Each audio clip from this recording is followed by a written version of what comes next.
I wanted to ask you a question. Yeah. You mentioned earlier that you are from Africa. Where? Duh. I didn't know that. That's something that's completely brand new to me. Yeah. I was born in Dallas. Okay. Dallas, Texas. Dallas, Uruguay? Yes, sir. Yes, sir. 96, and then me and my mom, we moved to England in 2000, just 2000. We moved to England, and then when she passed away in 07, that's when I had to go live with her family members who are in Africa. Where in Africa? Zimbabwe. Zimbabwe, okay. Yes. And so I spent 7 years in England, 7 years in Africa. 14 years of my life spent in 2 different locations, kind of shaped who I am today. So you've really spent a lot of time in 3 different continents. Yeah, and it's like I hate telling people because they always think it's a vacation. They always think I was like backpacking and just having a good old time. In Africa? Yeah, and in Africa and England, when I tell them, they're like, they think it's a vacation, and I get it. They don't know why I had to do those things. Yeah. And it wasn't like I spent 2 weeks there or like a month. It was 7 years. That's a life. You had a life. That's lifetime. a life. Yeah. That's a life. Yeah. And yeah. That's so crazy. So and then you came back to SAC when? Or you came into California? So, yeah. My mom, I guess the last thing that she wanted me to do is when I'm 18 to come back to the United States. That's what she hoped for me. And so that's what my family members did, I guess. They abided by what she wanted. And when I was 18, I came to California, the Bay, San Bruno, living with family members. And then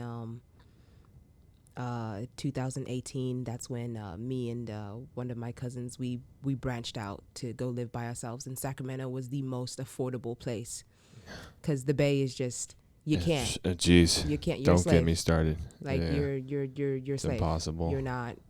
You're not working to live. It's not even like it'd be different if you're like, oh yeah, I pay this much to live in the Bay Area and there's no homeless people, there's no crime, everything's great. It's not like that out there. It's like you're paying premium for less than basic. Literally. Literally, and you have to have at least like 5 roommates in order for it to 5 or 4 in order for it to work out. Yeah. How does the economy even survive out there? I'm surprised know. nobody just I'm surprised there isn't a mass exodus out of the Bay Area. There is. I'm talking thousands of people leaving. Me too. Yeah. I'm surprised. I don't know.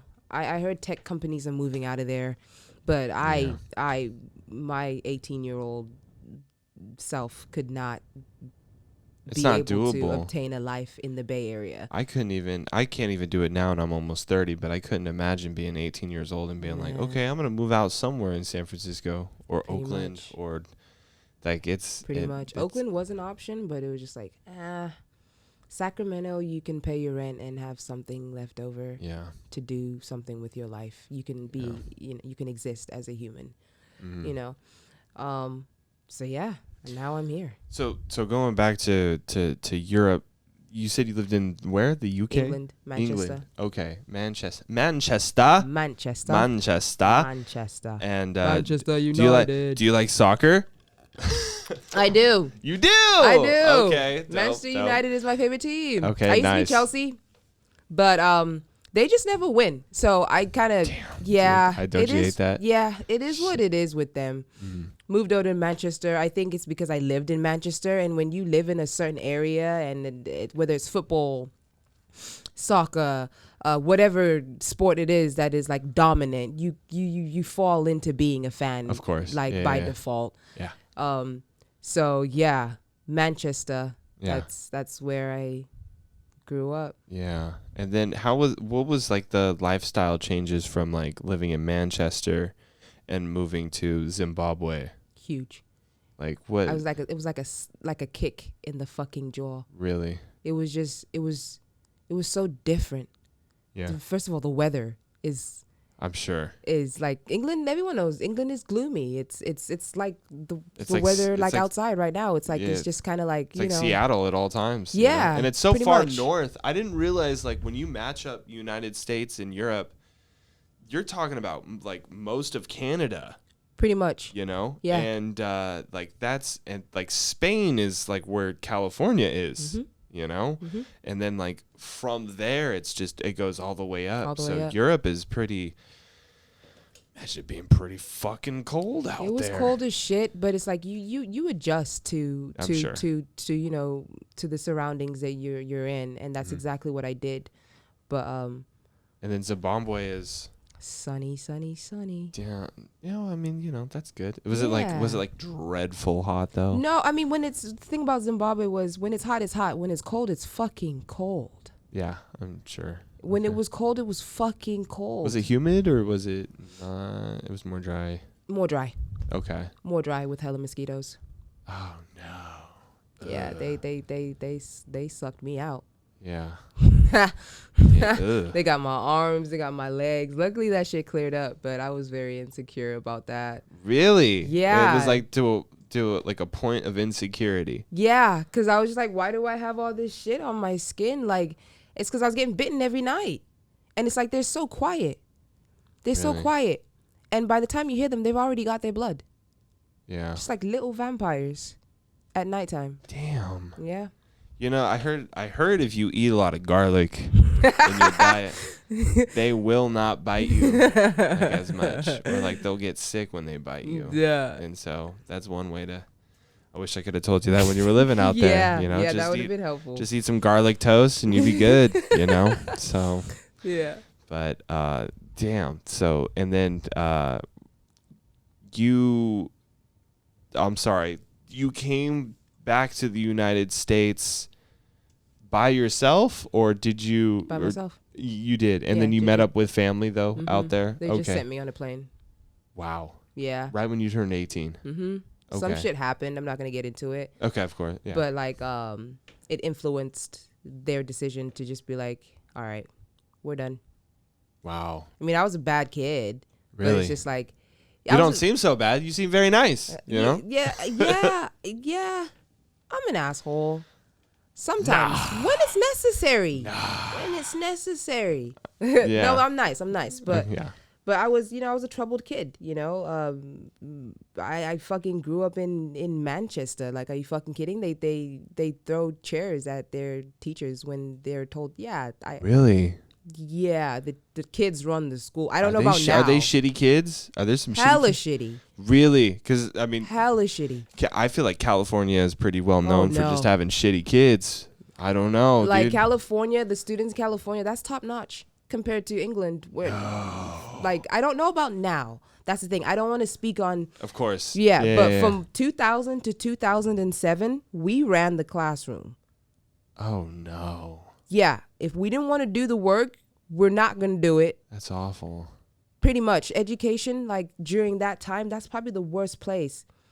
And it's like, don't come for me, all right? It's probably like the worst place during that time period to have a kid getting an education in England. There was none. We did what we want. We did what we wanted to do. Oh. So I'm so happy that I moved to Africa because that's when real education started to. Really? Yes. Okay. Yes, that's when I my vocabulary started to sound like actual English, and my sentences was making sense, and I was more. I don't know. I would say intellectually aware when I moved to Africa. Like, education is serious in Africa. It's not a fucking joke. Is. It's not a fucking joke. Like, and what you're doing. They'll take you out back. They'll take you out back. Don't need to say more. I'll take you out back. I mean, sometimes they don't have to take you anywhere. Getting your ass beat right there in front of everybody. Yeah. It is what it is. Shit. Wow. But that really structured my education. So I'm so grateful. I'm so grateful for moving to Africa. At the time, I was just like, what the fuck? Like, why is my life changing so drastically? But it needed to. Yeah, it really does sometimes. That's where, like, the real growth is, That's where the growth came. I kind of feel like a lot of people get very anxious or depressed when their life doesn't have that like rapid change that they're looking for, you know, because it's really hard nowadays, I feel like, to really change your surroundings, especially because of like, you know, you can move across the country and then you're still online, you're still seeing the same things, you know, nothing really like, you know, changes. Nothing really changes. And you know, I'm moving to a different continent. Well, The definitely food, do that. everything. The food. Man. What's better? What's better? Oh my gosh. Well, let me ask you. So, like, you know, Mexican food from California or like food from Zimbabwe? So here's the thing. I got into Mexican food, I would say about 3 years ago, because it's very recent for me. Yeah. I didn't understand it. I didn't understand the whole burrito thing, the whole taco and the soft. Really? Yeah, I was just like, why is it soft? Isn't it supposed to be hard? And like, yeah, they have hard shells. They have soft shells too. But I got into Mexican food recently, and I'm realizing that the similarities between Mexican and African food is fucking insane. They're so similar. Really? Yes. Yeah. Yeah. Like I have a couple Mexican friends. I tell them, I let them know that our food is like the African food and Mexican food. It's like it's almost like a crossover in some way, because they're so similar with. Is it like spice wise, or is it like the vegetables that they use, or is it like the meat? Is it like the combination of everything? It's the meat, spice. Yes, everyone knows that, you know, it's not an African dish without fucking spice. And that's like a specialty in Mexican food. Like, you gotta throw that fucking jalapeno and, you know, whatever spices that they put. Because in India, I mean, they have very similar food to like Mexican food. It's just that the spices are completely different. Yeah, they're different. But the way that they're prepared and the way that they're served and everything, they're like almost identical. Almost, yeah. Yeah. Yeah. Yeah. Very similar, but. Did you have like Mexican food in Manchester? No. No, not at all. That's not unheard at all. of. I didn't even know what Mexican not was. Even, you didn't have a Taco Bell out there? No. Oh, God. Oh, no. I don't know. Oh, I don't know if I was alive, to be honest. I don't know. I was just kind of there. Yeah. But my first introduction, I'm so glad I came to California. My first introduction to fucking Mexican food was when I stepped foot in California. My aunt got everybody burritos. I was just like, this is huge. So it's a thing though, like when you have Mexican food in California, the dirtier the restaurant, the better the food. Don't know how that works, but hole in the walls. When you go to like a taco truck during lunchtime, you know, where like the field workers are going, it's smacking. It is so good. Whew. How did we nail it? Man. And I heard it's pretty bad everywhere else in the country. Apparently, it's really good in Texas. Yeah, there's so like the southern border states, they're pretty good. But like if you go to like a like a Los Jarritos in Montana, it's gonna make you very depressed. Yeah. So yeah. It's not going to be great, but you know, we have it pretty well here when it comes to food in California. For sure. There's so much like diverse food here. There is, and it's like I still somewhat bump into restaurants that make me feel like, oh, this is home. Like, oh my gosh, this tastes like home. You know. Was there like a Zimbabwean like specialty dish? Oh yeah. Yeah. It's called sadza. Sadza. Sadza. Sadza. Sad. Like sad? Sad? Sadza. Sadza. Sadza. Sadza. There you go. That was perfect. I don't even want to say it again. No, that last one was good. Okay, that good. was good. Good. Yeah. Okay. Sadza, that's their traditional dish. What is that? Vegetables, meat, any choice of meat, usually beef, with mixed in with some stew, and then the sadza right here. Do you know what fufu is? No. Yeah, I gotta show you a picture. Okay. It's like this. It's like this big white.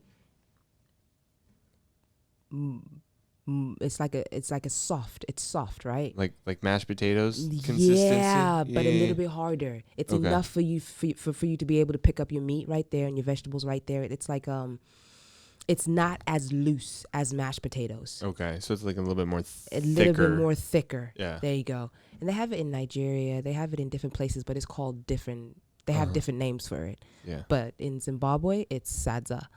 And yeah, I miss it. Did you ever travel when you lived in Zimbabwe? Did you ever go to like other countries out there? Or were you pretty locked? Okay. Yeah, went to South Africa. South Africa's really close. Okay. Really, really close to Zimbabwe. Mozambique. That was cool. But yeah, just those 3 places. So South Africa, which is it's if anyone asks me where would you recommend to go to in Africa, I would say South Africa.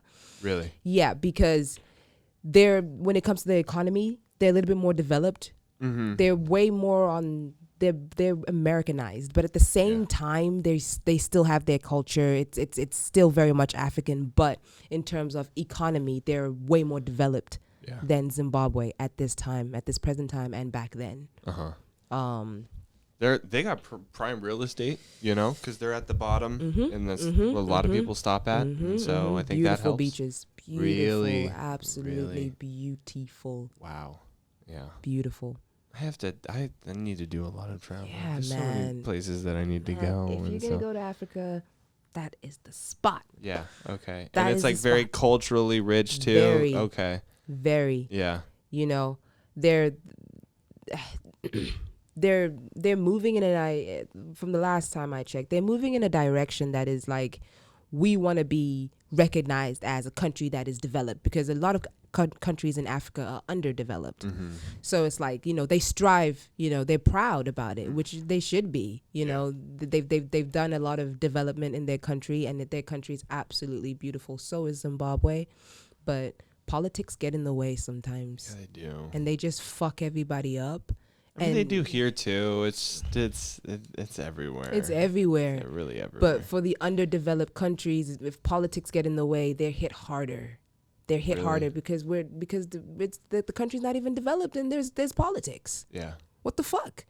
Let's sort out the roads. Let's cover the potholes. Yeah.